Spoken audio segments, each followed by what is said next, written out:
আমার কাছে ভালো লাগছে সেজন্য আসসালামু আলাইকুম। আজকে আমরা এক জায়গায় বিয়েতে আসছি, কিন্তু আমরা ম্যাক্সিমাম টাইম এবং সচরাচর বিশেষ করে দেখা যায় আমরা ম্যাক্সিমাম বিয়েতেই অর্থাৎ 99% বিয়েই দেখা যায় টেবিল চেয়ারই বসে খাই। কিন্তু অত্যাধুনিক একটা জায়গা, যদিও তারা বসার ব্যবস্থা এরকমটাই করছে, কিন্তু ডিফারেন্সটা হচ্ছে এরকমের। আর কখনো কোথায় আমি বিয়ে বাড়ির অনুষ্ঠানে এরকমটা বসি না।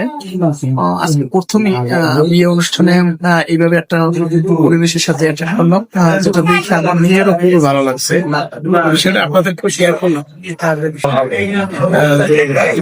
ডিফারেন্স বিয়ে হয়েছে তো, যদিও আমরা সচরাচর চেয়ার টেবিল ছাড়া তো বিয়ে অনুষ্ঠান চলেই না বললেই হয়, কিন্তু এই একমাত্র অনুষ্ঠানটা যেটা চেয়ার টেবিল ছাড়াই হয়েছে, ভালো লাগছে আমাদের কাছেও। বিষয়টা খুবই ভালো লাগছে, আপনাদের কাছে আমাদের নতুন অভিজ্ঞতাটা শেয়ার করলাম।